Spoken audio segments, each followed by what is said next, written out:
What is up, everybody? Brian Mendler back in your life on this Monday in April. And it's one of these COVID Mondays where we're all kind of sitting home. And I am super excited today and actually a little bit nervous myself to be joined by my daughter's kindergarten teacher, Miss Caroline Povinelli. It's so good to see you. It's so nice to see you. Thank you for having me on. So I'm So, having you on because I have been, you don't probably know this, but I've been talking about you on here for the last couple weeks. And I want to just start off by saying thank you to you for everything that I'm going to get emotional already, for everything you've done for Brookie and for her class during these hard times. You have made it feel somewhat normal. And thank you for that. She wakes up every morning and she is just super excited to come on the computer and see her friends and see you and see Miss Johnson. And I just can't tell you how much that means to me and my wife and my family. And so I wanted to just start by saying thank you so much for being that positive energy and positive light in her life right now. oh, thank you. It's melting my heart. Thank you. I honestly, and I can't do it without the parent support and encouragement from you and from, everybody at our school right now. It's been tremendously helpful because this has been such an overwhelming time for teachers, and we really rely on that support from you guys. So So, I'm interested in going back to, the last day of school for you all was actually a Thursday because you didn't have school on that Friday. And so that's another thing I'm emotional about, that I don't think Brookie's ever going to get a chance to say goodbye to everybody in person and have, she doesn't get that last, 4 months of being a kindergartner, which she deserved. Like those kids they've been in your class for 3 years, and that this is it's a Montessori school for people that don't know. And so Miss Pavanelli has 3, 4, and 5 year olds. They transition to be 4, 5, and 6 year olds throughout the year. But my daughter's been in your class for 3 years. And so you finished on that Friday. Take me through what it was like for you that weekend and how did things progress?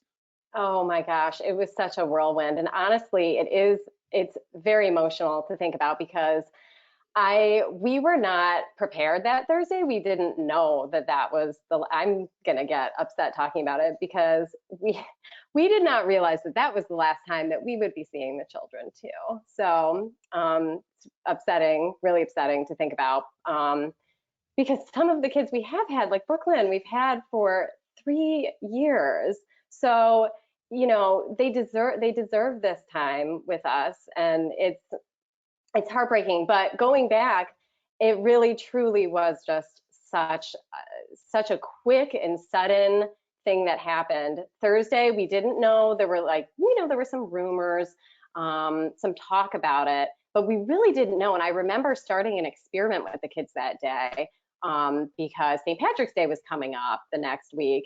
And we started this experiment with some flowers, white carnations, putting them in water, different colors, and we were going to see what would happen the next week. And I remember that day thinking, like, I'm hearing a lot of rumors. Like, is school really, is there any chance that we might not get to see how this experiment turns out? Like, is this, and I'm talking to the kids about it, thinking, like, is it possible that we might not be coming back? But in the back of my mind, I'm like, no, there's no way. That's not going to be happening. But then it became very real, very fast. And then, Thursday, we still didn't really know anything. Friday, we came in for professional development day, which had been planned. And the professional development day had kind of turned into us talking about what would happen were the school to close. So we spent the morning in the gym, 6 feet apart, talking about what is going to happen, what is this going to look like.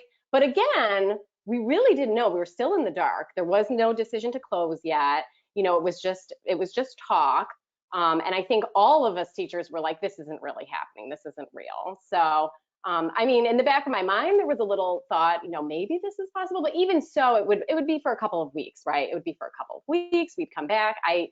And I know I'm not alone in this, thinking that we did not know it was going to be for so long, potentially for the end of the school year. Who knows?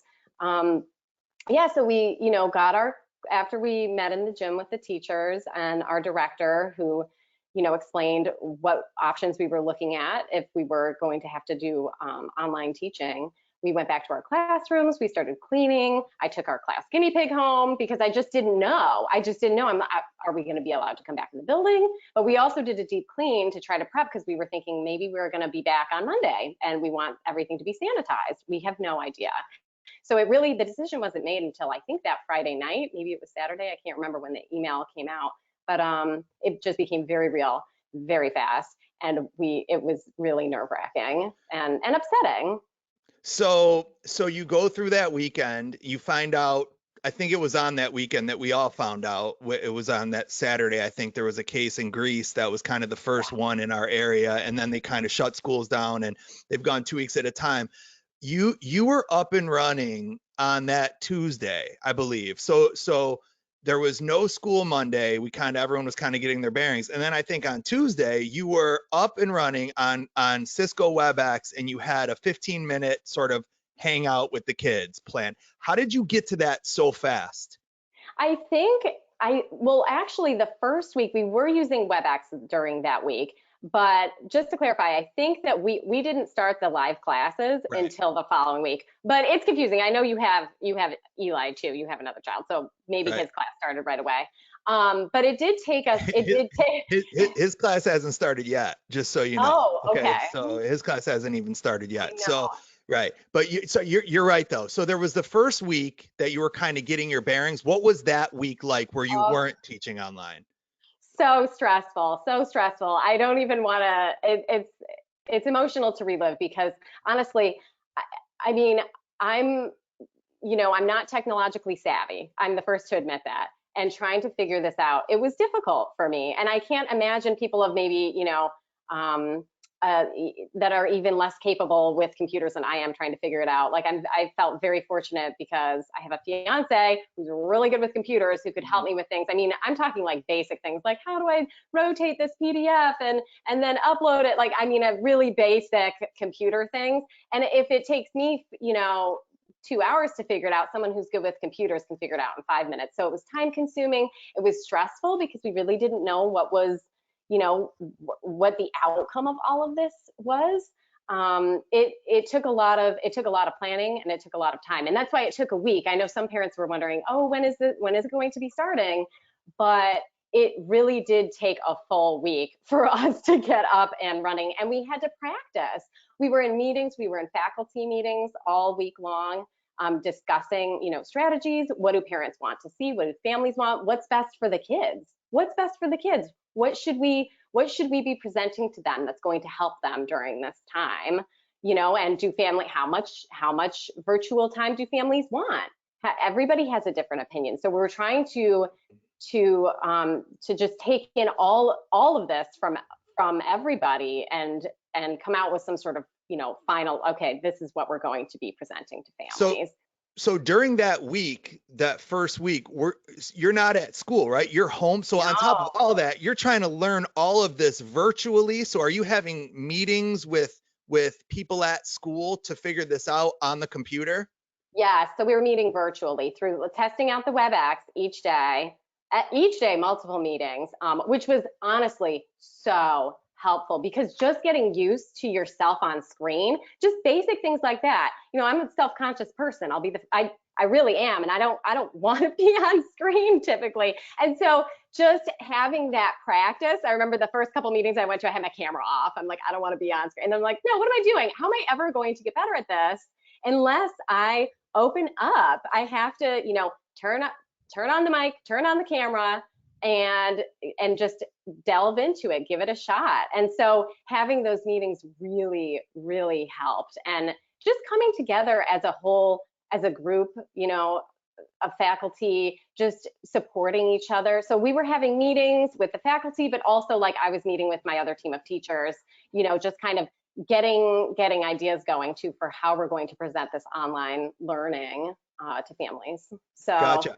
And so then the second week, so 1 week goes by, we're kind of all getting our bearings. By the second week, you were up. So we get an email saying that you're going to be live with our kids. And I think the first week was Tuesday and Thursday for 15 minutes. But right now, you guys are on. What you're doing now is you've gone from 15 minutes twice in a week that week to unbelievable right now, like truly unbelievable. I mean, to where, you know, and I was telling people this last week, you know, you did a lesson last week on they were doing the objects, right? And so you kind of showed them what they were. That was the morning. And then they did the scavenger hunt where they went around the house and they looked for stuff. And then the afternoon, they got a chance to share it with their peers. And what I love, so I'm learning this as well, right? I think kind of everybody is. And what I love so much about this is not even the instruction piece. I love the connection piece, the piece of, you know, Brookie getting to see her friends and getting to hear from her friends and getting to see her friends' houses and where they live. And by the way, she is desperate to see around your house, right? So Miss Povinelli, and this will be on our on my YouTube page for people that want to watch us. But I told you privately, you remind me of the female Mr. Rogers. So you have like this nice little set in your house, and you have, you know, a painting behind you, and you have some little, you know, characters. How did you set all that up? What was your thought process? Well, honestly, we were really fortunate, and I know not all teachers had this advantage, but we had a last day to go into the school, retrieve our items.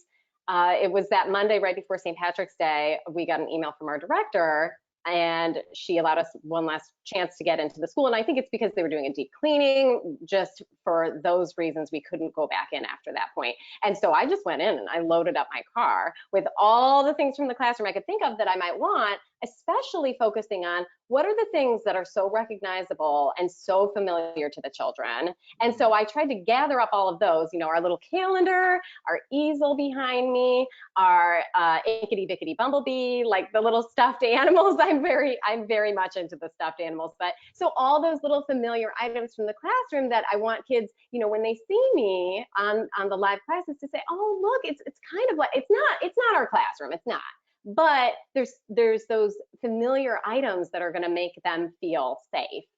At least that's my hope, and I think it's been working. They seem to get excited when they see the things that they recognize from the classroom. So They love yeah. it. She But yes, loves it. yeah, it has been. It's been working for me, and honestly, I think that some teachers didn't have the advantage of maybe getting things from their classroom. So I do feel lucky that I was able to gather up a lot of things from the classroom and bring them home. Which I think is crazy, by the way. I want to be clear. I mean, I understand that this has all happened so quick, but to not give teachers a chance to get in their room and pick up stuff is insane. I understand cleaning and that, you know, we're all trying to do our thing and social distancing and all that, but to expect teachers to teach and prepare and to not give them a chance to even get in there and get their stuff is, I don't understand that thought process. I mean, you got to let people get in there, give them gloves and let them go in and get their stuff and get out of there real fast. I mean, the school's not burning down. You know, there should be an opportunity to do that. In my opinion, no one probably cares about that. But so how much time do you put in, right, on a normal night, right? So when you're prepping for one of your Monday lessons or your Tuesday lessons, take me through how much time do you put into prepping, and what is your thought process for the next day, and what are you trying to accomplish? So really what I'm trying to achieve is just giving kids back that sense of normalcy to the best that I can. This is not a normal time. These are not normal circumstances, but I'm trying to just recreate some sense of normalcy and routine from the classroom. That's really what I'm trying to focus on. So honestly, you know, we go through the morning circle time. We do honestly just what we do in the classroom. We do our good morning song, we do our calendar, we do the weather, we do, you know, what season is it, and giving kids a chance to share so they can, you know, still be involved. Luckily, we're using WebEx and it has that mute unmute feature, which I think Zoom has too. I'm not really sure, but it's been really helpful so that you can give kids a chance to share without it being overwhelming and everybody talking at the same time. So that's been nice. And then reading a book, and for the afternoon kids, doing some more thematic content. Right now, I know we're learning about the geometric solids. So giving, you know, and also just allowing, I'm trying to think when I'm coming up with my plans, I'm trying to think what is a good way to keep the kids engaged and involved to make them want to come back. So like right now we're talking about geometric solids.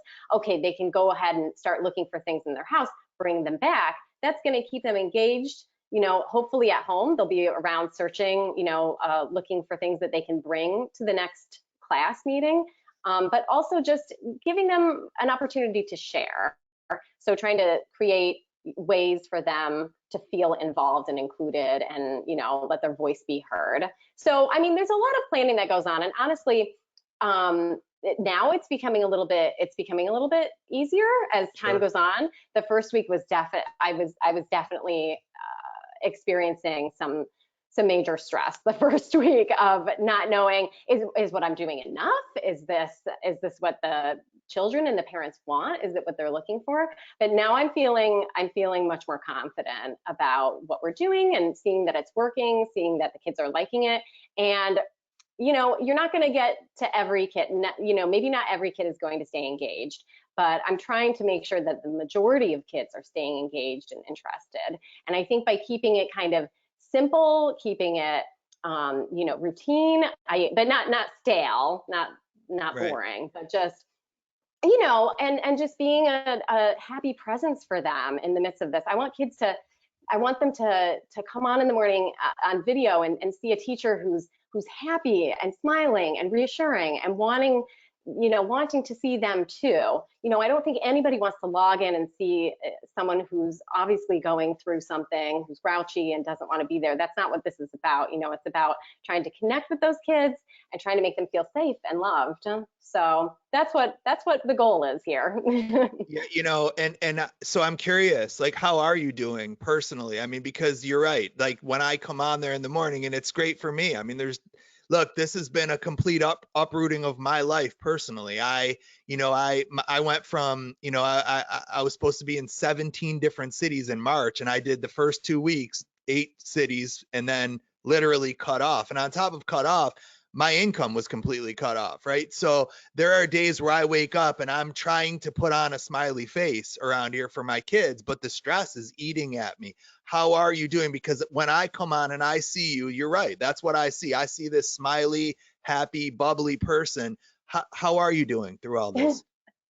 Thank you for asking, and I'm sorry that you're experiencing so many challenges. And I know that's kind of the status quo right now, right? Yeah. Everybody is, to different degrees, Yeah. And honestly, all I can say is I'm so grateful because there's no one in my family who's gotten sick. I'm not sick. My partner's not sick, and we are doing well. And honestly, I just try to wake up every morning and think, you know what, this isn't ideal. This isn't ideal for anybody. I want to be back at school. I want my life back. But there's so many things that I'm grateful for. And I just try to focus on that. It doesn't work every day. I mean, there's some, we all have personal things that we're dealing with. I actually have a wedding that is supposed to be coming Mhm. up in June. Yeah. So is that happening? I don't really know. But is that something that I should really spend my time worrying that much about right now? I mean, I do, but really there's not much I can do about it.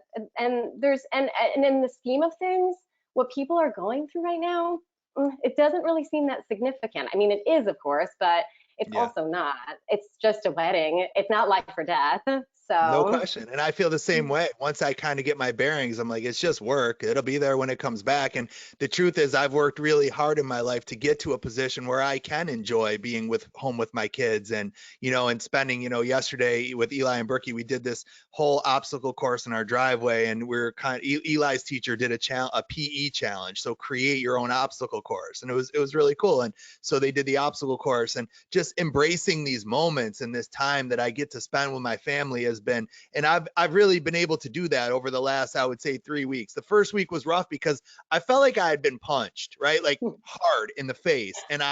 But I wasn't knocked out. I was just kind of wobbly, like trying to get my bearings. Like, what is going on? I'm not, my wife and I, we talk about all the time that we have a really good marriage. And when people ask why, she never hesitates. She's like, well, he travels a lot, it's sort of a joke in our family. And all of a sudden she's like, wait, you're home now all the time. And it takes getting used to this whole thing. And I said last week on my show, I was talking to somebody and I was saying, I don't ever want this to feel normal. It's starting to feel more normal, which kind of makes me nervous because I don't want people to get comfortable in this realm because it's not nearly as good, right? What you're doing, I believe, online is as good as a teacher could do. I don't know how you could do better than you're doing.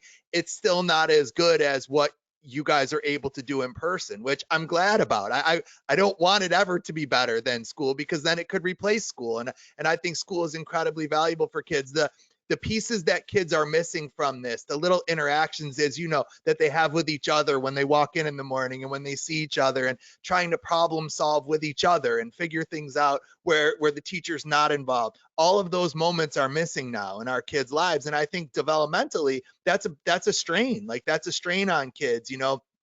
But as normal as we can possibly keep it is the key. What, by the way, your wedding was supposed to be in June. Where were you getting married?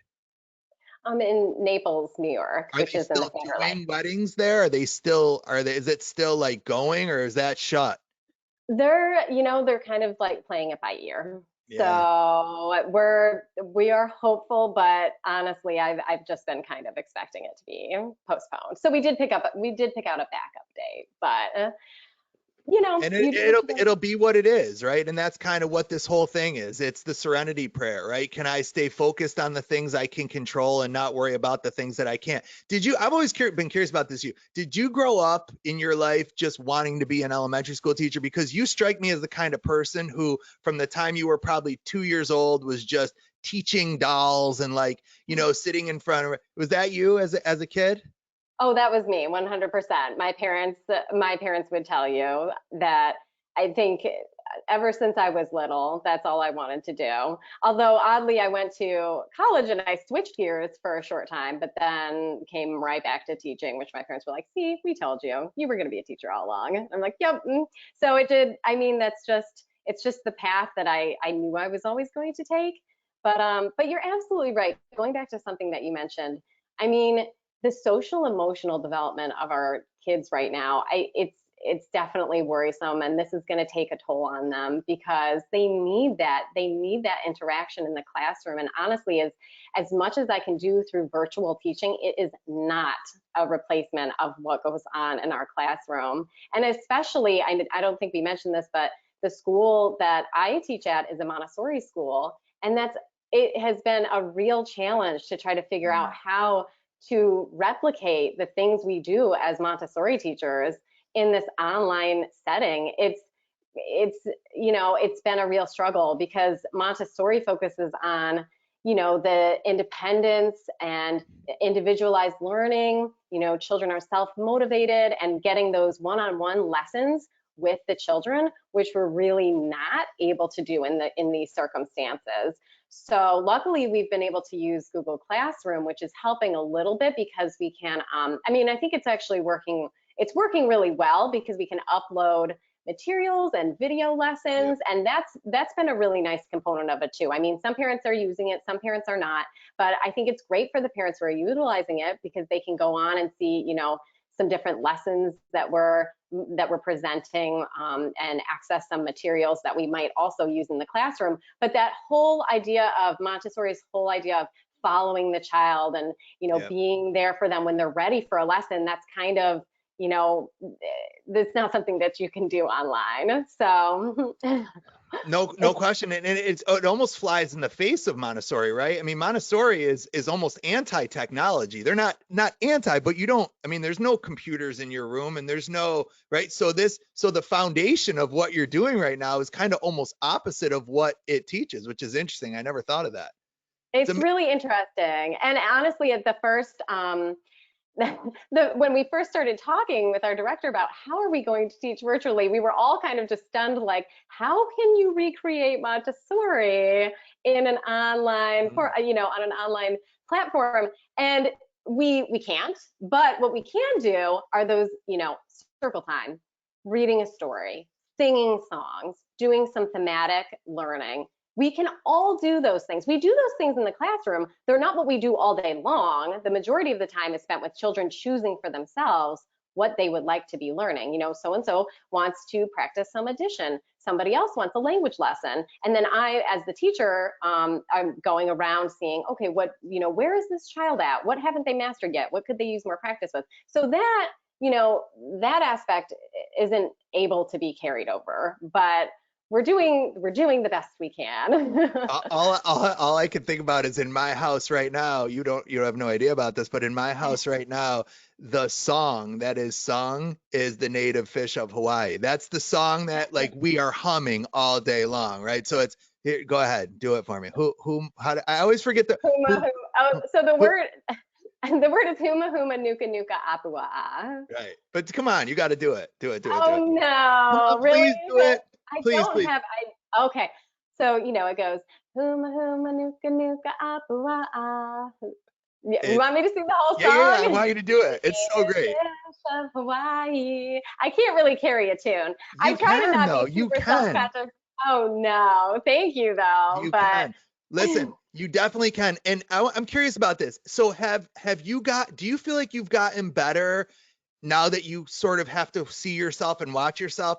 I believe I have. So when I started doing my podcast is when I really started listening to myself talk, right? I was a presenter who often really cringed at listening to myself, and doing my podcast has forced me to listen to myself every week because I always listen to it first before I put it out there. And it's made me I hate it. Let me be clear. Like, I don't like it because like you, I'm very self-conscious and how do I look? And is this, I'm super OCD about that, but it's definitely made me better. Would you say that's been the case for you? it has, and I've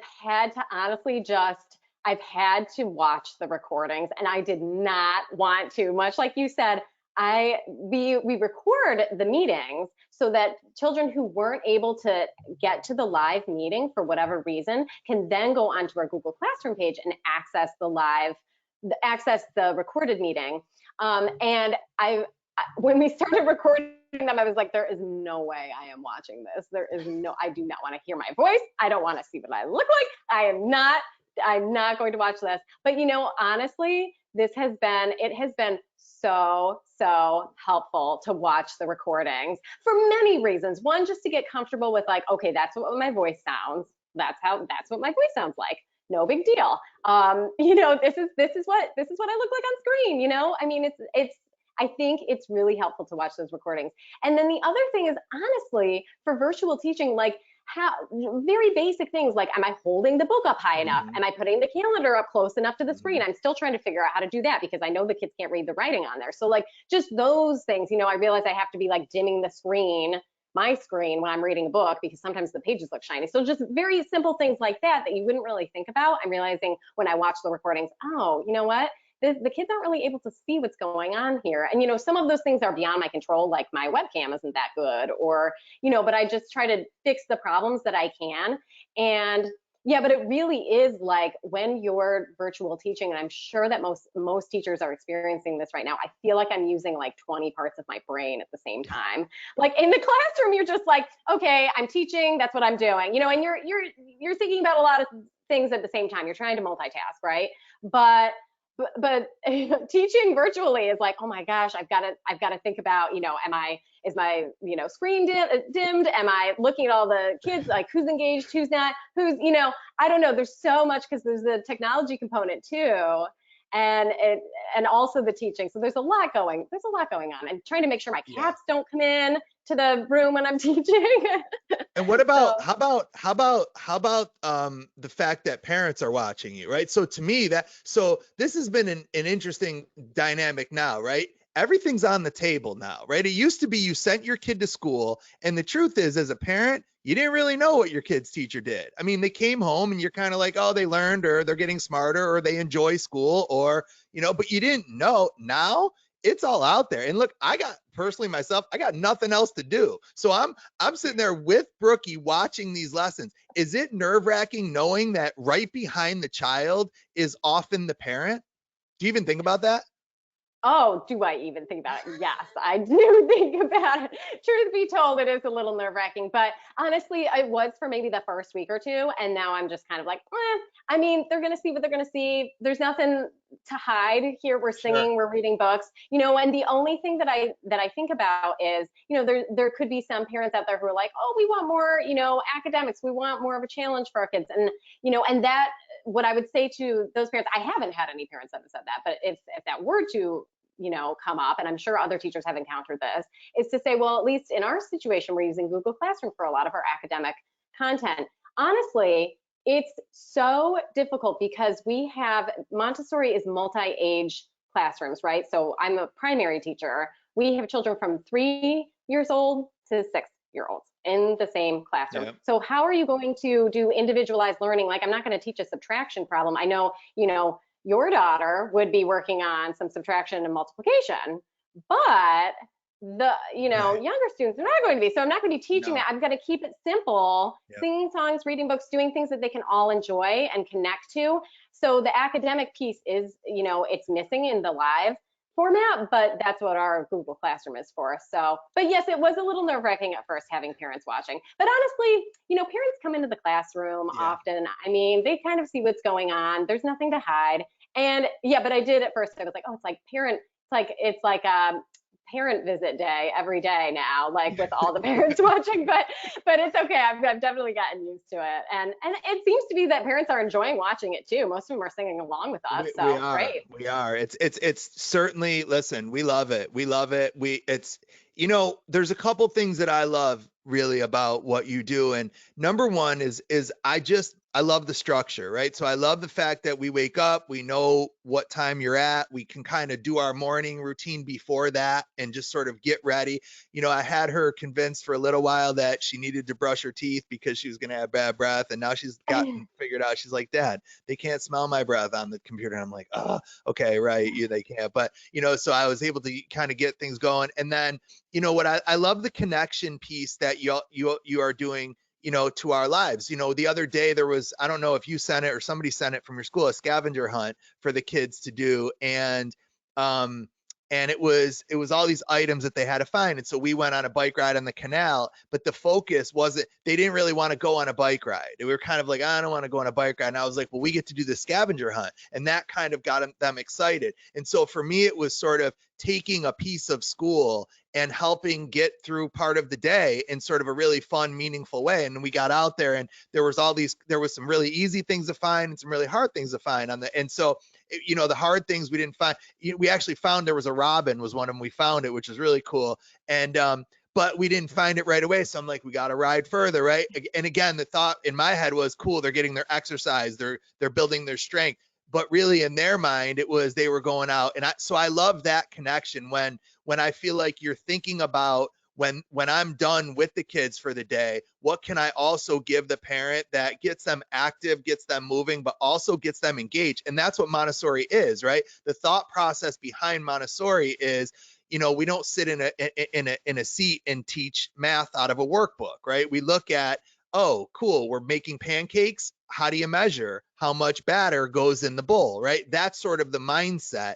And so I sometimes, as the parent, need that guiding. It's sort of like you guide me which direction. And like I said earlier, the online piece, when you're on there, that's what I keep telling teachers. You're the blueprint. Read a book, sing some songs, and let the kids interact with each other. Some of the best parts of the online, you might not even know this, are when we're muted and Brookie and I are talking about looking at Marvin or looking at, like Ella yawning, and again, like she's like Brookie will say, she's actually not bored, Dad. She just yawns all the time. And I'm like, oh, but like we'll have these conversations, but again, it's it's like she's in school, you know what I mean? It's like she's there and she's able to see what some of their backgrounds of their houses look like and what snacks they're eating. And for me as a dad, that's the thing I care about the most. I'll get my kid the academic piece. Like I can do that, but the piece I can't do is the connection piece. And that's what I keep saying to teachers. Like, even if you go on and you don't instruct, like just create an activity where kids can interact a little bit with each other. And I know it's hard. I've seen you, right, where you got to kind of mute someone, or sometimes there's an echo, or like, it's not going to be perfect, but we're not trying perfection. You want to get it done. It does not have to be done perfectly. That's what I keep saying to people. Just do it. And then once it's done, build from where you've done it. And I feel like I watch you, and that's what you do. You get better every week, and bravo to you for that. You have no idea. I have so much respect for you and so much admiration for you. And am so grateful that my daughter has gotten to be with you and Miss Johnson, both of you. I know she's not on here, but Miss Povinelli's aide, Miss Johnson, who's incredible too. And you guys are a team. You know, you work together. And how has it been working with her during this? Has that been hard? Do you plan with her? Yeah, and thank you, by the way. That means the world to me. You have no idea. It's the But truth. yeah, we're so, so lucky at our school to have parents like you that are so supportive and encouragement. I can't tell you the number of emails that I've gotten, and it makes my eyes well up with tears. It truly it does, and because this has been such a hard time for everybody, and it just means so much to me. But yeah, I mean, it's been wonderful. The communication and the back and forth with teachers, myself and Miss Johnson working together. It's great. She's so helpful. We're coming up with ideas together for, what thematically should we be talking about. She's also uploading videos and materials, making some videos. She's doing some yoga videos, which are awesome. And those are going onto our Google Classroom page also. So yeah, no, we talk, literally every day, just what are we going to be Mhm. working on? It's really nice to have that. And we've, been a team for a while, and it's really nice to have that support. Do So you, I'm curious, and this is a stereotype that I have, and I'm wondering if it's true, and you would of course never have to mention any names, but do you have any kids who come from difficult home lives or struggle to get access to online? I know there are a lot of schools where there are teachers who have that obstacle, which is in front of them, which is a major obstacle. And I know at your school it would be much less, if any. Are there any where you've kind of found that, or they're just not, they don't show up to the lesson on a daily basis? right. Well, we are a private school and it's rather affluent. So, no, I personally don't know of any in my classroom who are struggling to gain access. But I do know what has been an issue for some is just when you have, and I'm sure that this speaks to so many parents out there right now that are the parents are having online or virtual meetings. Their kids, they have multiple children in different grades, and they're all having virtual, live classes, trying to get the kids to their classes that are meeting at certain times. I know that that's been a struggle. So we are seeing that some kids, they're coming when they can, but not coming all the time, Mhm. and that's fine. And I've said to Right. parents, responded to a lot of emails saying, come when you can, please, like, don't, this is not something for you to stress about. We love, love, love to see your child. But if they can't be there every time, that's okay. Like, this is Yeah. a difficult time for everybody. Do what you can. The sessions are recorded too, so they can watch them when they can, but don't make yourself crazy trying to get, we're having, we do meet 4 times a week, twice I a know. day. So if they can't meet that, and I know, for some parents that seems like a lot, for some it seems like not enough. So it's finding that balance, and it's not going to work for every family. It's just not. I know everybody has their own, situations going on in their home that they have their own meetings they need to get to. Yeah. So yeah, so that's something that I've been cognizant of, and I just keep reminding parents, do what you can, do what's possible for you to Yeah. do. And I think that works. And I think what you guys have put out has been amazing. You know, there's been live PE and there's been live Spanish and there's been live music and there's been live, I mean, there's been a plethora. And what I have said to a lot of teachers on social media is I'm not, this isn't a comparison. This isn't for me to say, look at what they're doing. They're so amazing. What it is there to do is to show you what's possible, to show what can be done right now in this age, and to push ourselves, all of us, to get there. I, for a lot of parents, it's about taking some of the burden of the day off of them. It's about, it's about, there's parents who have lost their jobs and are looking for work, and they need a couple hours during the day to have, that they can have to themselves, and that they can focus on what they need to do. And for me, and I think for a lot of people, it's about just knowing that you can take that pressure off for a little bit, and then maybe not only take it off live, but take it off with an activity or two that the kid can do on their own, or maybe only will require 1 or 2 questions, but that part of the activity is figuring it out on your own. Making that a part of the activity is so helpful as a parent right now. And that's what I really am looking for teachers to take from this is to make it your goal. You know, you guys have settled on that. And I think it's the perfect amount of time. I really do. Sometimes I do think it's too much. Sometimes I think it's too little, but that's why I know it's the right amount, because it's all about sort of what's going on in my life. But knowing that it's consistent, and knowing that you're going to be there for her, and still be her teacher on a daily basis has been something that I want to thank you with. Is there any last bits of information you would like to share with anyone, or any last tip that you could give anybody? Honestly, I would say, what I've been trying to focus on, because I am a bit of a perfectionist, this is not something to try. You try your best. Just do the best that you can do, whatever is possible for you. It's not about being perfect. It's not going to be perfect. It's not even going to be close. We're not even in our school.